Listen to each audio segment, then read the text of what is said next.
Bismillahirrahmanirrahim. Alhamdulillahirabbil alamin. Allahumma shalli wa sallim ala sayidina Muhammadin miftahi babi rahmatillah adada ma fi ilmillah salatan wa salaman daimaini bidawami mulkillah wa ala alihi wa sahbihi. Allahumma shalli ala sayidina Muhammadin salatan taftahu biha lana futuhal arifin wa tufaqihuna biha fid din wa ala alihi wa sahbihi. Assalamualaikum warahmatullahi wabarakatuh. Alhamdulillah kita bisa kembali bersama-sama belajar tafsir hikmah dalam episode suratul Fatihah.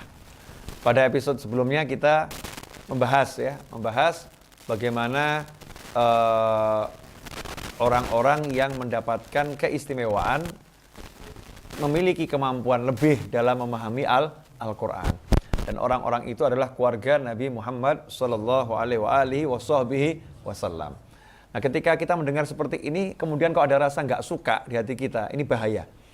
Karena itu penyakit iri kepada keluarga Rasulullah SAW. Seharusnya kita suka siapapun kok. Sahabatnya Rasulullah mendapatkan kemuliaan, kita suka. Ya, keluarga Rasulullah mendapatkan kemuliaan, kita suka. Ada muslim biasa mendapatkan kemuliaan, kita suka. Kita suka kepada semua orang yang mendapatkan kemuliaan. Jangan sampai di hati ada perasaan, nggak enak nih ya. Kok saya nggak seperti beliau-beliau ya. Emang dzalika fadlullah yu'tihi may yasha wallahu dzul fadlil azim. Itulah karunia Allah. Allah berikan pada siapapun yang Allah kehendaki. Ya, enggak bisa kita mau membatasi karunia Allah ini mau kita atur ya Allah buat saya ya. Juga enggak bisa. Ada memang orang-orang yang Allah kasih karunia lebih dari yang lain. Karunia Allah itu luas dan itu miliknya Allah, ya terserah Allah yang ngasih. Makanya Allah paling enggak suka kalau ada orang yang iri kepada orang lain atau dengki kepada orang lain. Karena dia sebetulnya protes kepada pembagiannya Allah Subhanahu wa ta'ala. Allah yang bagi dia protes. Coba bayangkan nih.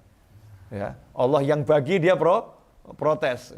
Memprotes pembagiannya Allah. Berarti menganggap Allah tidak adil. Dia menganggap Allah tidak bisa bagi dengan benar. Na'udzubillah min dzalik. Nah, ini iri kepada ulama dalam arti yang seperti itu, enggak suka ya. Ini penyakit yang sangat berbahaya. Jangan sampai ada di hati kita. Kita harus bersihkan hati kita dari semua itu.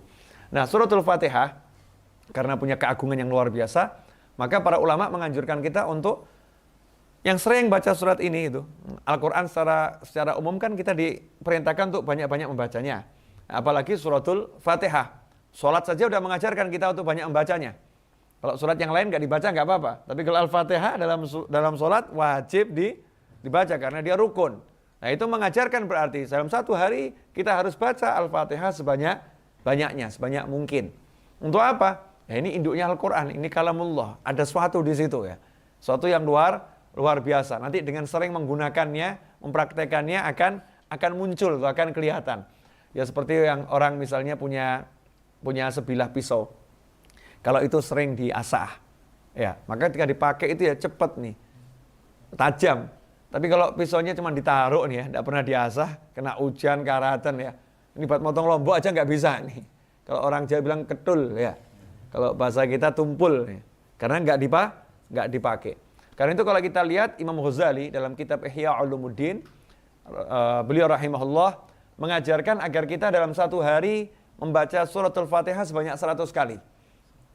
100 kali. Ini wirid yang diajarkan oleh Imam Ghazali. Satu hari baca suratul Fatihah sebanyak 100 kali. Tapi ada caranya. Nggak langsung duduk baca 100. Ya pingsan kita. Atau waktunya habis nih ya. Karena Imam Ghazali kalau mengajarkan tuh biasanya yang begini yang sifatnya untuk umum. Jadi pengusaha bisa pakai. Supir angkot juga bisa pakai. Ya. Atau mungkin supir ini yang ngojek.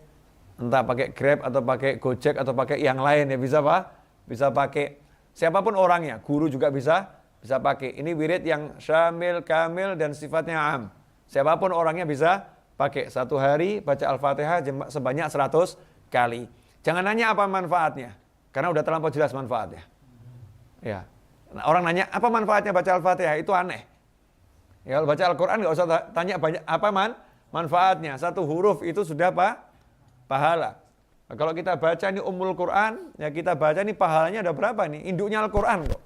Ya kita baca, kan pasti luar biasa. Kenapa 100 kali? Jangan nanya sama saya. Ya, nanya sama Imam Ghazali, kenapa 100 kali? Tapi nggak ada manfaatnya nanya. Ya, kalau mau tahu kenapa 100 kali, amalkan. Nanti akan tahu. Ya, nanti akan tahu. Mungkin ada yang nanya, itu diajarkan Rasulullah atau tidak? Nah, ini pertanyaan lebih aneh lagi nih.